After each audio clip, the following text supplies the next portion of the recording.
Je suis Marine de la Ménardière, j'appartiens à un réseau qui s'appelle Vocaré et on travaille sur la vocation professionnelle.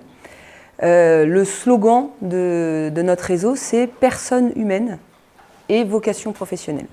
Donc c'est vraiment nos deux axes. Certains nous demandent est-ce que ce sont des bilans de compétences que l'on fait. Moi j'aime bien répondre que c'est plutôt des bilans de l'inné. On va plus s'intéresser à vos talents innés, à votre potentiel qui peut être, qui est présent mais qui peut être déployé ou qui peut être résorbé, latent. Donc on vient faire une cartographie de vos talents et tout ça sur la vocation professionnelle. En fait, effectivement, on s'est rendu compte que très souvent, on nous parle de métier, on nous parle de carrière, on nous parle de choix d'études, toujours dans une optique un peu de réussite. Alors déjà, qu'est-ce que c'est que la réussite? Ne serait-ce que cette question, ça veut dire quoi réussir pour vous? On n'aura peut-être pas les mêmes termes les unes par rapport aux autres. Et puis, on oublie vraiment ce terme fondamental de qu'est-ce que c'est que la vocation professionnelle. Alors, effectivement, le terme vocation, surtout au Moyen-Âge, mais encore même aujourd'hui dans nos schémas, on va penser à une vocation religieuse. C'est plutôt ça qu'on sous-entend. Mais il y a une vocation aussi, d'un point de vue laïque, on va dire, qui vient mettre... en fait, moi j'aime bien définir le mot vocation sur le point de rencontre entre votre histoire de vie, vos talents, donc innés, acquis, évidemment. On n'a pas que de l'inné, on a aussi de l'acquis. Vos valeurs, et puis les besoins du monde. En fait, on a quand même... c'est bien d'avoir des désirs, c'est bien d'avoir des aspirations, c'est très bien d'avoir des talents. Après, il y a quand même aussi la question de qu'est-ce que j'en fais dans le monde. Voilà. Donc, il y a toute une démarche. Là, je vais vous présenter la démarche assez courte et classique de ce que l'on fait chez Vocaré. Alors, juste pour que vous sachiez un peu, le réseau Vocaré a une quinzaine d'années. Il a été fondé à Angers et on est une quinzaine de consultants en France. Voilà. Donc il y a un site internet, vous pouvez regarder un petit peu les différents consultants. On a tous la même méthodologie. Après, ce qui nous diffère depuis 2 ans, parce qu'on nous demandait souvent, c'est qu'aujourd'hui, on a le côté Calliope, CPF. Donc ça, c'est pas mal aussi pour des bilans de compétences. Donc, moi, ce que je voudrais vous présenter aujourd'hui, c'est un peu le déroulé, la démarche. Déjà, on utilise des outils. Je vais vous noter au fur et à mesure. Je ne suis pas très PowerPoint, mais je préfère écrire là. Le CGP. Ça, c'est l'outil phare qu'on utilise, qui veut dire Centre de gravité professionnelle. Et c'est là toute l'histoire de vos talents, de l'inné. Qu'est-ce que vous savez faire naturellement? Quels sont les types de tâches, de fonctions, de responsabilités pour lesquelles vous êtes naturellement doué? Donc ça, c'est le CGP qui y répond. C'est une approche anthropologique de l'humain au travail. Donc on vient réfléchir sur un point de votre personnalité générale. Je ne prétends pas vous expliquer de A à Z. Néanmoins, la personnalité professionnelle, elle est quand même visible aussi dans l'ensemble de votre vie. Donc ça donne des clés de lecture aussi sur comment vous fonctionnez en règle générale. En fait, je vous explique. Le CGP, il fonctionne sur 2 axes avec 4 élans en situation professionnelle. Vous êtes forcément quelque part sur la matrice du CGP. Le tout, c'est de comprendre où pour savoir ce que... en fait, ça explique pourquoi vous avez un mal-être au travail. Ça peut expliquer ça. Et ça explique aussi ce que vous saurez naturellement faire, ce qui va vous attirer. Ce qu'on aime bien faire aussi chez Vocaré, quand on a bien expliqué au 2e rendez-vous le CGP, on vous demande en fait naturellement de vous positionner. Où est-ce que vous pensez que vous êtes, une fois que vous comprenez bien l'outil? Et en fait de corroborer ça avec où est votre métier actuel, si vous travaillez. Et si vous venez pour valider une piste, je me demande si je ne ferais pas ci ou ça. Et bien voilà, avant de vous donner les résultats, on n'est pas là pour vous enfermer dans une case. Vous regardez et déjà, ne serait-ce que ça, c'est des pistes de communication qui sont hyper intéressantes. Donc le CGP, c'est vraiment vos talents innés.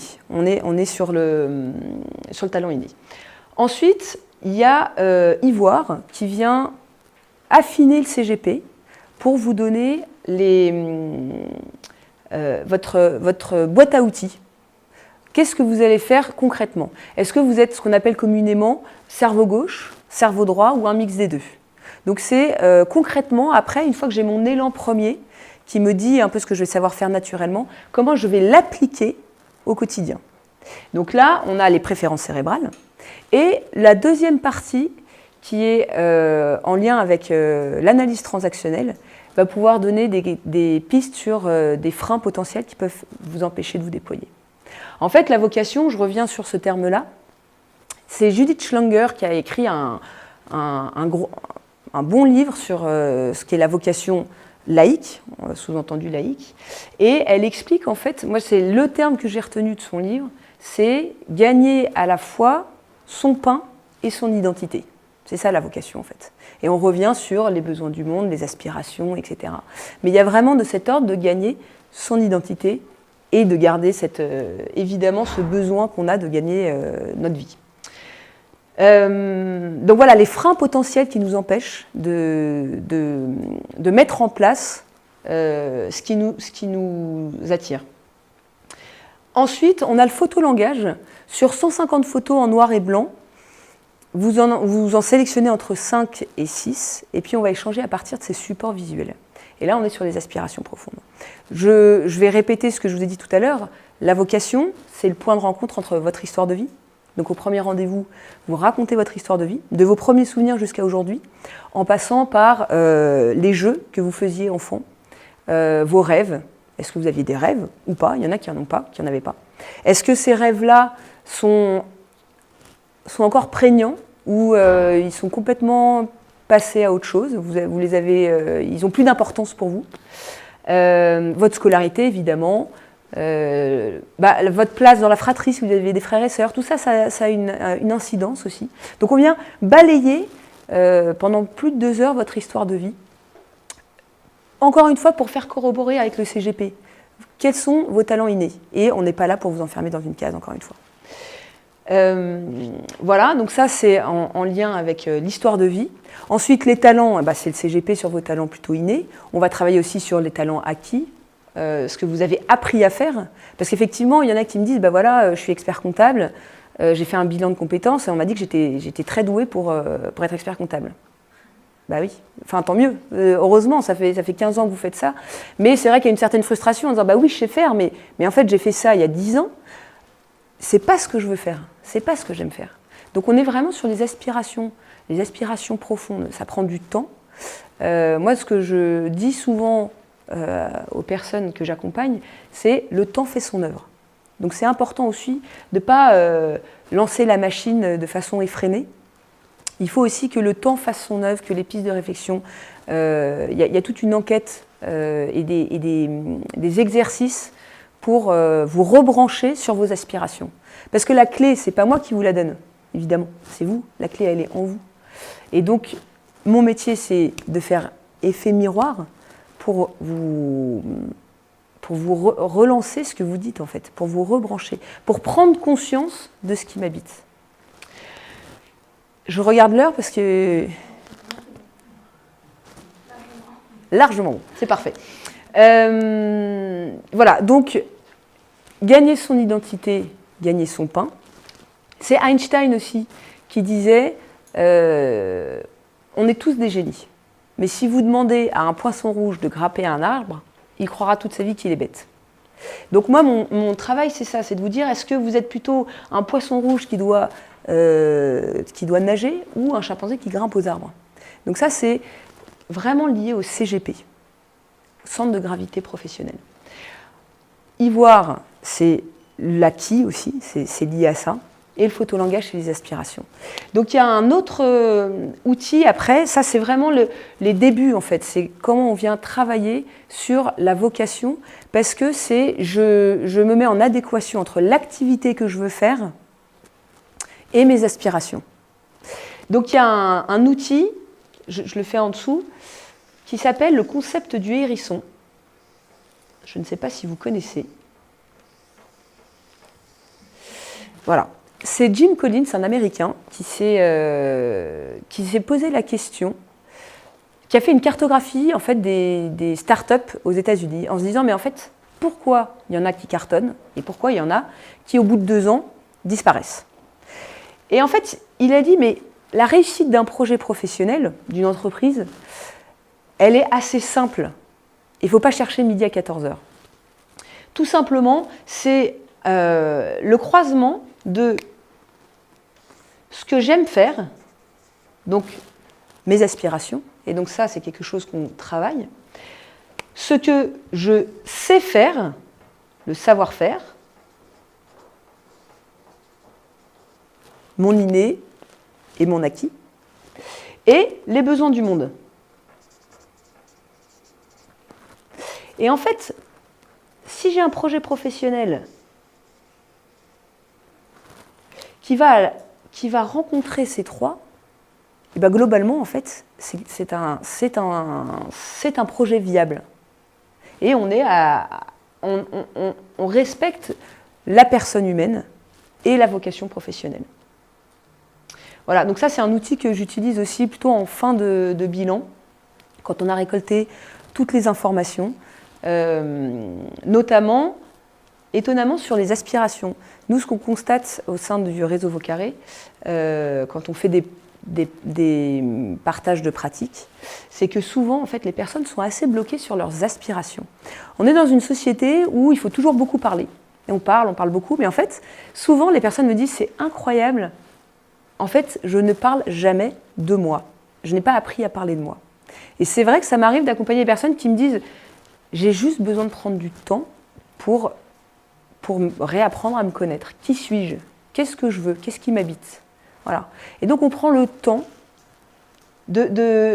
effectivement de savoir qui je suis, mon centre de gravité, mes talents innés, mais surtout aussi qu'est-ce que j'aime faire. L'un ne fonctionne pas sans l'autre. Ou alors les skis sont disparates. Donc voilà, qui suis-je pour ensuite pouvoir venir apporter ma pierre au monde? Je ne sais pas si vous connaissez elle est assez connue, comment est-ce qu'on appelle ça? La fable, on va dire, du maçon. Il y a 3 maçons. On passe devant le premier maçon et on lui dit « qu'est-ce que vous faites ?»« J'empile des briques. » Et puis vous passez devant le deuxième maçon, vous lui dites « mais qu'est-ce que vous faites ?»« Je construis un mur. » Et nous avons le troisième maçon, « qu'est-ce que vous faites ?»« Je bâtis une cathédrale. » Les 3 hommes font la même chose, mais ils ont tous les 3 un regard très différent sur leur activité. Il y en a un, il va être sur le premier, c'est mon gagne-pain. Voilà, il faut que je travaille parce qu'il faut que je mange, tout simplement. Le deuxième, c'est mon métier. J'ai une certaine appétence pour ce que je fais, voilà, mais ça reste au niveau un peu du métier. Et le troisième qui bâtit sa cathédrale, il voit quelque chose, il se projette sur le bien commun, je ne suis pas tout seul en fait. Et moi souvent c'est ce que je dis aux personnes, je dis vous voyez, on a tous une pierre à apporter dans l'édifice de l'humanité. Vous pouvez la mettre de côté, il n'y a pas de souci, a priori l'édifice ne va pas s'écrouler. Mais si vous ne portez pas votre pierre, personne ne le fera pour vous. On a tous une pierre à apporter. Et donc c'est ce travail de se dire quelle est la pierre que j'ai envie d'apporter à cet édifice commun qu'on a ensemble, qu'on partage ensemble. Voilà, grosso modo, c'est un peu ça que j'avais envie de vous partager sur la vocation professionnelle. Je ne sais pas si vous avez des questions, si c'est clair pour vous.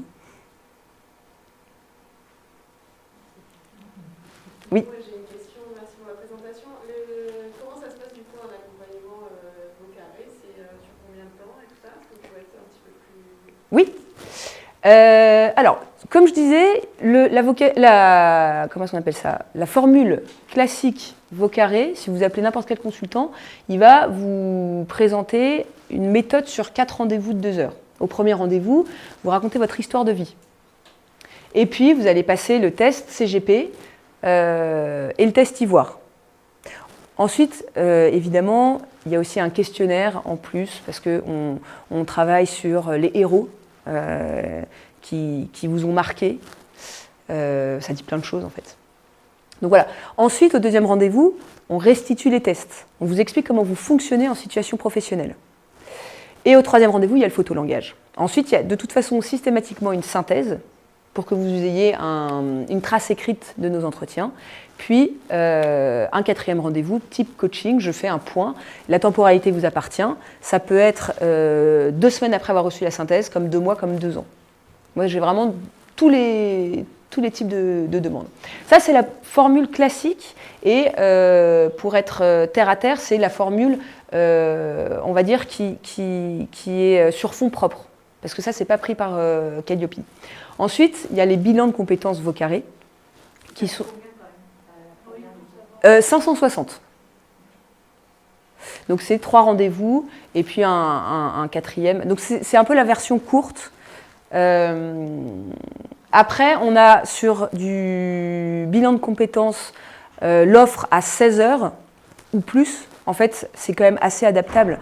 Et ça, c'est du cas par cas. En fait, on travaille ensemble pour voir les besoins, etc. Là, c'est 16 heures de présentiel. Et puis pris en charge par le CPF. Et là, les tarifs sont plutôt sur 1 700 €. Est-ce que j'ai répondu à votre question? Oui. C'est en présentiel, que ce soit l'un ou l'autre des parcours? Oui, alors on a tous appris à faire du distanciel. Il n'y a pas de souci, mais tant qu'à faire, si on peut, moi j'aime autant. J'ai un bureau qui est quai de Versailles. Donc vraiment dans le centre, à l'arrêt Motte Rouge. Voilà, si on peut, autant favoriser le présentiel.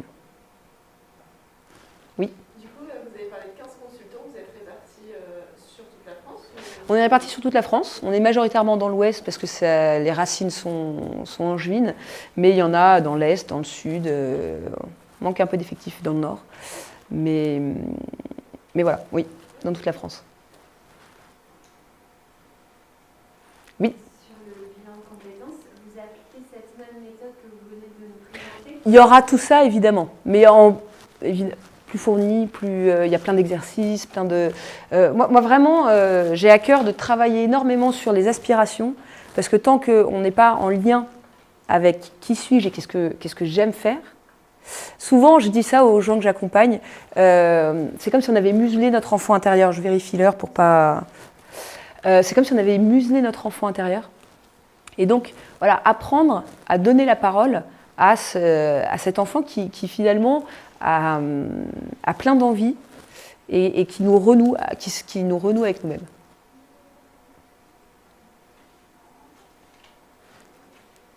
Oui. Dans le schéma, là, qu'est-ce que vous appelez le besoin du monde? C'est la nécessité de voir. Par exemple, si vous me dites, moi j'aime énormément les cornichons et j'ai fait de la, comment est-ce qu'on appelle ça? Enfin bref, je voudrais aller planter des cornichons sur la Lune. Bon, voilà, c'est très caricatural ce que je vous raconte, mais vous n'aurez pas de revenus après. Est-ce que c'est réalisable? Est-ce que, voilà, il y a toute cette partie de se dire, voilà, les besoins du monde, est-ce que mon offre, mon envie, elle est adaptable? Parce qu'on gagne son identité, certes, mais il faut gagner son pain aussi. Vous pouvez avoir la meilleure idée du monde, si personne n'en a besoin, vous ne vivrez pas de cette idée. Donc il y a quand même un travail en lien avec l'ONICEP, les fiches métiers, faire des business plans, etc.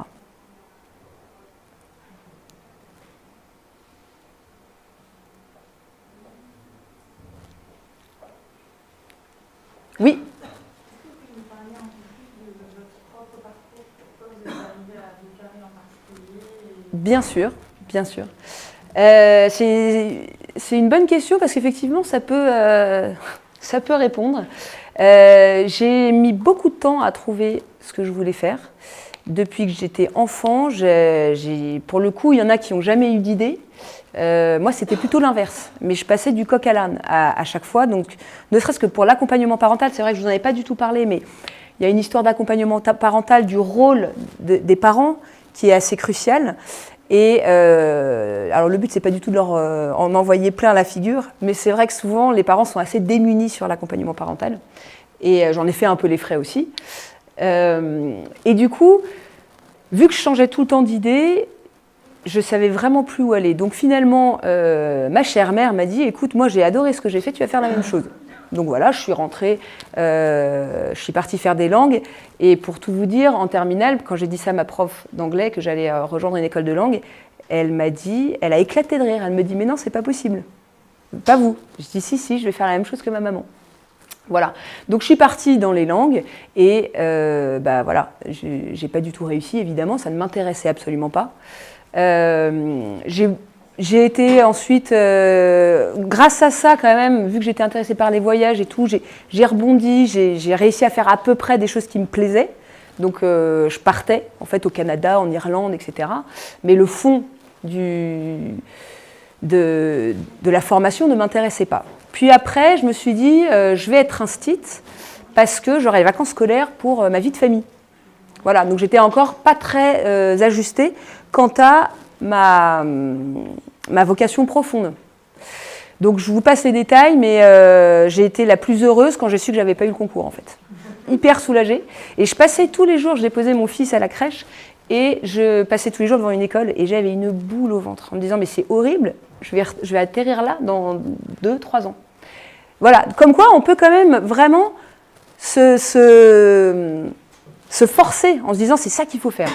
Voilà, et du coup, un jour on m'a dit, j'accélère un peu, un jour j'ai une cousine qui me dit mais est-ce que tu as entendu parler du parcours Vaucaré? Parce que justement, je tenais à ce qu'on ne me dise pas, madame, il va falloir faire un choix entre votre vie de famille et votre carrière pro. Et c'était quelque chose que je ne voulais pas entendre. Donc j'avais besoin qu'on prenne tout mon être, tout ce que j'étais, en global. On m'a dit, mais écoute, dans l'approche Vaucaré, tu auras tout ça. Donc je me suis dit banco, et je suis venue pour valider l'idée sur l'ébénisterie, mais ça n'avait, enfin voilà, c'était une des vagues idées du moment. Et en fait, vraiment, ce que je peux vous dire, c'est que le CGP m'a permis, comme si j'avais des écailles qui tombaient des yeux. J'ai compris comment je fonctionnais. J'ai compris que j'avais le droit d'être... on me demandait beaucoup d'être par ici, en fait j'étais à l'opposé. Et je me suis dit, en fait, voilà, c'est ça. Moi, je voudrais dire aux gens qu'on a le droit d'être ce qu'on est et que pour apporter du sel, il faut soi-même s'autoriser à être ce qu'on est. Et donc après, voilà, j'ai compris que je n'étais pas du tout faite pour être ébéniste. Ça m'a soulagée aussi. Et je me suis formée, voilà, j'ai postulé au sein du réseau Vaucaré, j'ai été formée, etc. pour pouvoir... Donc voilà, c'est vraiment parce que j'ai fait ce parcours-là qui a été très libérateur en fait. Et j'ai répondu à votre question? Est-ce que vous avez d'autres questions? J'ai 5 minutes. Il reste 5 minutes. Et du coup, ça fait depuis combien de temps que vous êtes Ça va faire 8 ans. Oui. Et du coup, en fait, dans cette approche, il y a une approche également, enfin, vous intervenez, c'est pas basé que sur des questionnaires, etc. Vous avez une approche un peu de coaching. Oui, bien sûr. Oui, bien sûr. Bah, il faut en faire quelque chose en fait de tout ça. En fait, c'est le problème, c'est que moi, j'ai fait un bilan de compétences déjà, ça m'a franchement pas apporté grand-chose parce que je me connais quand même un peu. Et en fait, c'est faire le lien, en fait, faire des liens et des connexions. Oui, mais c'est... Ce n'est pas fait dans les bilans de compétences. Oui. C'est purement pragmatique, on fait des questionnaires et après... Oui, tout à fait, oui. Ça vous donne un résultat, mais franchement, voilà, débrouillez-vous avec. Oui. Et donc vous avez une approche en fait un peu de... Bah, c'est ce que je vous dis, en fait, moi je travaille pas mal avec les fiches métiers de l'ONICEP. Il y a aussi, il faut faire des enquêtes métiers. En fait, ça c'est la partie un peu moins attrayante, parce que ce qu'on aime aussi, c'est parler de moi. Parlez-moi de moi. Parlez-vous. Bref, vous comprenez. J'ai envie qu'on parle de moi, j'ai envie qu'on m'explique comment je fonctionne. On est tous un peu comme ça, on a envie d'avoir des clés de lecture, et puis, ah bah oui, je comprends pourquoi avec un tel c'est plus compliqué, ou voilà. Donc ça, effectivement, c'est attrayant, c'est facile. Le côté plus compliqué, c'est quand on en arrive sur ce fameux rond, sur est-ce que mon projet est viable. Et en même temps, moi je trouve qu'il faut aussi dédramatiser en se disant, faire le pari de croire que Jim Collins a expliqué quelque chose de très vrai. Il ne faut pas chercher midi à 14h dans un bilan, dans une recherche et dans une activation de projets professionnels. C'est quelque chose d'assez simple à la rencontre de ces trois-là. Mais oui, il y a une histoire de fiche métier, ONICEP, enquête métier, activer le réseau, est-ce que vous avez appelé un tel, quels sont les... Voilà, il y a des choses que la personne doit mettre en œuvre. Moi, je ne suis pas derrière elle tout le temps, c'est pas possible. J'ai répondu à votre question? Oui. À moitié. Disons que, en fait, j'arrive à un âge où j'ai fait pas mal de travail sur moi, donc il y a des choses en fait que je n'avais pas fait. Mais ce qui m'intéresse, c'est aussi, des fois on se disperse en fait dans ses idées, et en fait ce qu'il faut, c'est aussi quelqu'un qui nous aide à... Ben ça, c'est l'activité coaching. Voilà, c'est de ce rendez-vous-là à ce rendez-vous-là, quel est l'objectif? Vous allez appeler qui? Vous allez faire quoi? En fait, c'est vous qui bossez, mais vu qu'il y a derrière une attente de résultats, généralement, vous êtes quand même censé le faire, quoi. L'enquête métier qui est un petit peu pénible. Après, s'il y a besoin de clés, je ne sais pas faire ci, je ne sais pas faire ça, on travaille. Mais voilà, c'est vraiment cette approche enquête métier qu'il faut faire avec d'un rendez-vous sur l'autre, la méthode du quels sont vos objectifs, est-ce qu'ils sont atteints, pourquoi vous n'avez pas réussi à le faire, vous les avez faits, super, quelle est la prochaine étape? C'est bon? Est-ce que vous avez d'autres questions? Je vérifie l'heure. Il reste 3 minutes.